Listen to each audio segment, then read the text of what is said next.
Second সেমিস্টারের সমস্ত ছাত্রছাত্রীদের সায়ন টিউশন সেন্টার থেকে জানাই অভিনন্দন। আমাদের সেন্টারে প্রায় 1 মাস হতে চলেছে, অনলাইন অফলাইন ক্লাস শুরু হয়ে গেছে।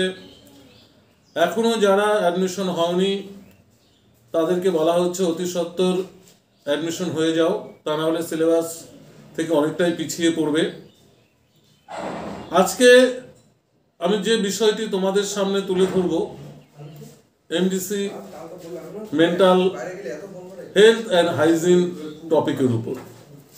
মেন্টাল হেলথ অ্যান্ড হাইজিন এই টপিকের একটি বিষয় নিয়ে আজকে আলোচনা করব, স্ট্রেস এবং স্ট্রেসার্স,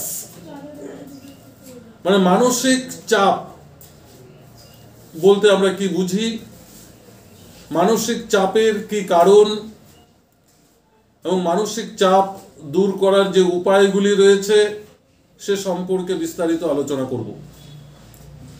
প্রথমে আমাকে জানতে হবে মানসিক চাপ কাকে বলে বা মানসিক চাপ বলতে কি বুঝি। আসলে মানসিক চাপের কিন্তু এরকম কোনো সংজ্ঞা নেই। আমাদের দৈনন্দিন জীবনে আমরা প্রতিনিয়ত কোনো না কোনো মেন্টাল প্রেসারে ভুগি বা মানসিক চাপে আমরা কিন্তু ভুগি। তো প্রশ্ন হলো, এই মানসিক চাপটা কি, মানসিক চাপ কিভাবে দূর করা যায়, সেই বিষয়টাই আলোচনা করছি। দৈনন্দিন জীবনে আমাদের প্রত্যেকেরই কোনো না ভাবে বা কোনো কিছু ভাবে মানসিক চাপের জন্ম হয়। যে কোনো পরিস্থিতি বা অবস্থার কারণে আমাদের মধ্যে আমাদের এই স্ট্রেস হতে পারে। যেমন ধরো, স্কুলের বিষয় নিয়ে একটা বাচ্চার মধ্যে মানসিক চাপ, অথবা বয়ঃসন্ধি ছেলে মেয়েদের মধ্যে প্রিয়জনদের কাছে গ্রহণযোগ্য না হয়ে ওঠার জন্য মানসিক চাপ, একজন পূর্ণবয়স্ক মানুষের মনে মানুষের কর্মসংস্থান নিয়ে নানা ধরনের মানসিক চাপ হতে পারে। এখন প্রশ্ন হলো, এই মানসিক চাপ বা স্ট্রেসটা কি, কাকে বলে এই মানসিক চাপ বা স্ট্রেস? এই মানসিক চাপ বা স্ট্রেস সম্পর্কে ডাক্তার উইলিয়াম আর লোভাল্লো তার স্ট্রেস অ্যান্ড হেলথ গ্রন্থে বলেছেন যে আমাদের এই যে মানসিক চাপ, এর দুটো উপাদান রয়েছে। একটি হলো মানসিক বা মনস্তাত্ত্বিক উপাদান, যার সঙ্গে মানব জীবনের একটা গভীর সম্পর্ক রয়েছে, আর আরেকটি হলো বাহ্যিক চাপ, যা মানুষের কি করা উচিত কি করা উচিত নয় তার উপর নির্ভর করে। তাহলে মানসিক চাপকে আমরা জীবনের প্রতিবন্ধকতা হিসেবেই বিবেচনা করি। মানসিক চাপকে আমরা জীবনের প্রতিবন্ধকতা হিসেবেই বিবেচনা করি। আমাদের জীবনে ঘটা বিভিন্ন ঘটনার মধ্যে মানসিক চাপ জন্মানোর সম্ভাব্য কারণগুলি লুকিয়ে থাকে।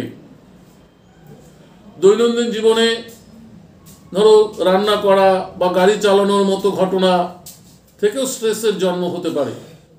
এই মানসিক চাপের ক্ষেত্রে অন্যতম গুরুত্বপূর্ণ কারণগুলি হলো পরীক্ষার প্রস্তুতি বা চাকরির ইন্টারভিউ বা সাক্ষাৎকার সম্পর্কে চাপের অনুভূতি, বা পুরনো জায়গা থেকে নতুন জায়গায় যাওয়ায় এই মানসিক চাপের অনুভূতি, বা জীবনে ঘটে যাওয়া যে কোনো বড়সড় দুর্ঘটনা আমাদের কিন্তু মানসিক চাপের সৃষ্টি করে। এবার প্রশ্ন হলো, এই মানসিক চাপকে আমরা কি উপায়ে আমরা দূর করতে পারি, মানসিক চাপকে আমরা কিভাবে দূর করতে পারি?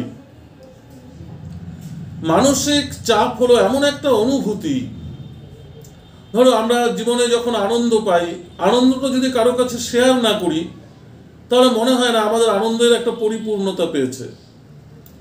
আবার আমাদের জীবনের দুঃখটাও যদি কারো কাছে শেয়ার না করি আমরা মনটাকে হালকা করতে পারি না। তাহলে মানসিক চাপ আমরা বিভিন্ন ক্রিয়াকলাপের মধ্য দিয়ে বা ঘটনাবলীর মধ্য দিয়ে আমাদের এই মানসিক চাপটাকে কিন্তু দূরীভূত করতে পারি। যেমন ধরো বলতে পারি এর মধ্যে প্রধান উপায় যেটা, সেটা হচ্ছে মেডিটেশন কিংবা ব্যায়াম। মানুষের যে অপ্রয়োজনীয় চিন্তা দূর করতে সাহায্য করে মেডিটেশন। ভোরবেলায় উঠে কোনো খোলা পরিবেশে, প্রাকৃতিক পরিবেশে বা ছাদে গিয়ে যদি আমরা হালকা মেডিটেশন বা ব্যায়াম করি, তাহলে সারাটা দিন কিন্তু বেশ হালকা ফুরফুরে লাগে। শরীর ভালো থাকলে মন ভালো থাকে, আর মন ভালো থাকলে মেন্টাল প্রেশার কিন্তু অনেকটাই দূরীভূত হয়। তাহলে আমাদের মানসিক চাপ দূর করতে বা দূরীকরণে প্রধান যে ভূমিকাটি আমরা বলতে পারি মেডিটেশন বা ব্যায়াম। দ্বিতীয় পয়েন্ট বলতে পারি ছবি আঁকা। দুশ্চিন্তা বা মানসিক চাপ কমাতে বা দূরে সরিয়ে রাখার জন্য ছবি আঁকার কিন্তু কোনো বিকল্প নেই। অনেকে হয়তো বলে যে আমি ছবি আঁকতে জানি না বা ছবি আঁকতে পারি না, কিন্তু এই ডিজিটাল যুগে ছবি আঁকতে পারি না বা ছবি আঁকতে জানি না এই কথাটা অর্থহীন। কেননা আমরা ইন্টারনেটের মাধ্যমে আমরা ছবি আঁকা নিজেরাই ঘরে বসে প্রস্তুত করতে পারি। এই ছবি আঁকার মধ্য দিয়েও কিন্তু আমাদের মানসিক চাপকে কিন্তু আমরা আমাদের থেকে দূরে সরিয়ে রাখতে পারি। তারপর ধরো ডায়েরি লেখার অভ্যাস, মানে চাপ যাতে আমাদের না আসে বা চাপ যাতে আমরা দূর করতে পারি, তার জন্য কিন্তু আমরা ডায়েরি লেখার অভ্যাস করতে পারি। প্রতিদিনের যে ছোট ছোট ঘটনা বা আমাদের জীবনে ঘটে যাওয়া ঘটনা বা স্মৃতিতে থাকা ঘটনা, এগুলো যদি আমরা প্রতিদিন ডায়েরি মেনটেনেন্স করি, তাহলে ডায়েরি লেখার মধ্য দিয়েও কিন্তু আমাদের মানসিক চাপ কিন্তু অনেকটাই কমে যায়। তারপরে ধরো ভ্রমণ। অশান্ত মনকে শান্ত করার জন্য ঘোরাঘুরির কোনো বিকল্পই নেই। ওই সৈকতে দাঁড়িয়ে হিমেল হাওয়া, চিকচিকে বালুকা রাশি, সবুজ কোনো অরণ্যের প্রকৃতি, পাহাড়ের সৌন্দর্য আমাদের অস্থির মনকে প্রশান্ত করে। তাই সেই সুযোগে আমরা মানসিক চাপ দূর করার ক্ষেত্রে কিন্তু আমরা দূরে কোথাও ভ্রমণের উদ্দেশ্যে বেরিয়ে পড়ি। তাহলে আমরা বলতে পারি যে মানসিক চাপ দূরীকরণের ক্ষেত্রে ভ্রমণ কিন্তু অত্যন্ত গুরুত্বপূর্ণ একটি প্রেক্ষাপট। তারপর ধরো ক্রাফটিং। ক্রাফটিং বিষয়টা কি? ক্রাফটিং বিষয়টা হচ্ছে আমাদের জীবনে অনেক অপ্রয়োজনীয় জিনিস যেগুলো ঘরে পড়ে থাকে, সেগুলো দিয়ে কোনো সৃজনশীল প্রতিভার বিকাশ ঘটানো। আমরা যদি উদাহরণ হিসেবে বলতে পারি, ধরো বাড়িতে বোতল পড়ে রয়েছে, বোতলগুলোকে কেটে এটা সুন্দর কিছু বানাতে পারি, বা বোতলগুলোর মধ্যে আমরা গাছ লাগিয়ে এটা পরিচর্যা করতে পারি, বা আমরা আর্ট পেপার কেটে নানা ধরনের ফুল বানাতে পারি, নানা ধরনের জিনিস বানাতে পারি। এতে কিন্তু সৃজনশীলতার প্রতিভারও বিকাশ ঘটে, পাশাপাশি কিন্তু মেন্টাল প্রেশার কিন্তু দূরীভূত হয়। তার মানে আমাদের ক্রাফটিং কিন্তু মানসিক দুশ্চিন্তা দূর করার একটা অসাধারণ উপায়। এবং প্রত্যেক গার্জিয়ানদের আমরা বলতে পারি, ছোট ছোট শিশুরা যারা রয়েছে, যারা মোবাইল দেখে, মোবাইল দেখা ছাড়া কোনো উপায় নেই, যদি দেখতে দেওয়া হয় তাদের ক্রাফটিংয়ের প্রতি আকর্ষিত করা হোক, তাহলে তাদের মধ্যে কিন্তু একটা সৃজনশীল প্রতিভার বিকাশ ঘটবে। তাহলে ক্রাফটিং কিন্তু মানসিক চিন্তা দূর করার ক্ষেত্রে একটি গুরুত্বপূর্ণ ভূমিকা রাখে। তারপর বলতে পারি বই পড়া। ভালো একটা বই পড়ে আমাদের চিন্তার জগৎকে প্রসারিত করে ভিন্ন জগতে নিয়ে যেতে পারে। কেননা বই পড়ার মধ্য দিয়ে আমাদের মনের সৃজনশীল চিন্তাধারার বিকাশ ঘটে, নতুন ভাবনার পথ উন্মোচিত হয়, আর ওই চিন্তা ভাবনার মধ্য দিয়ে আমাদের যে দুশ্চিন্তাগুলো থাকে সেটা কিন্তু অনেকটাই দূরীভূত হয়, একটা সুস্থ চিন্তার পরিবেশ কিন্তু গড়ে ওঠে। তাহলে বই পড়ার মধ্য দিয়েও কিন্তু আমরা মানসিক চাপকে দূর করতে পারি। তারপর আমরা পয়েন্ট বলতে পারি নতুন রেসিপি রান্না করা। আজকে বর্তমান যুগে ছেলে মেয়েরা উভয়ই কিন্তু ভালো রান্না করতে পারে, কাজেই মন খারাপ থেকে দূরে রাখতে আমরা কিন্তু নতুন নতুন রেসিপি নিয়ে কিন্তু হাজির হতে পারি।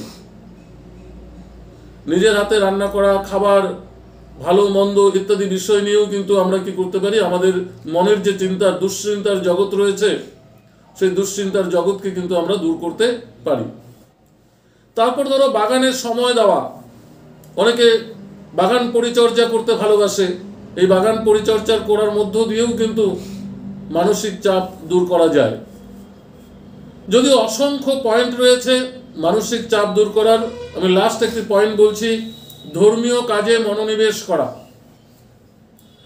আমরা যে ধর্মেরই হই না কেন, আমরা যদি আমরা স্রষ্টার প্রতি প্রার্থনা করি, আমাদের মন কিন্তু শীতল হয়, অশান্ত মন প্রশান্ত হয়ে ওঠে, অনাবিল প্রশান্ত তৈরি করে। এবং আমরা বলতে পারি আমরা পৃথিবীতে কারো কাছেই মন খুলে কথা বলতে পারি না ব্যক্তিগত জীবনে, একমাত্র ঈশ্বরের কাছে বা স্রষ্টার কাছে বা ভগবানের কাছে, সে গড, আল্লাহ, খ্রিস্টান যাই বলুক না কেন, আমরা একমাত্র আমাদের আরাধ্য দেবতার কাছেই কিন্তু মন খুলে সব সত্য কথা বলতে পারি। এবং সেই সত্য বলার মধ্য দিয়েও কিন্তু আমাদের মানসিক প্রশান্তি আসে এবং মনের চিন্তা ভাবনার জগৎটা কিন্তু পরিষ্কার পরিচ্ছন্ন হয়ে ওঠে এবং মানসিক চাপ কিন্তু দূর করা যায়। তবে অসংখ্য কারণ রয়েছে, মানসিক চাপ দূর করার উপায় রয়েছে। এই মানসিক চাপ দূর করার যে বিভিন্ন উপায়ের মধ্যে আমি 10টি উপায় তোমাদের বললাম।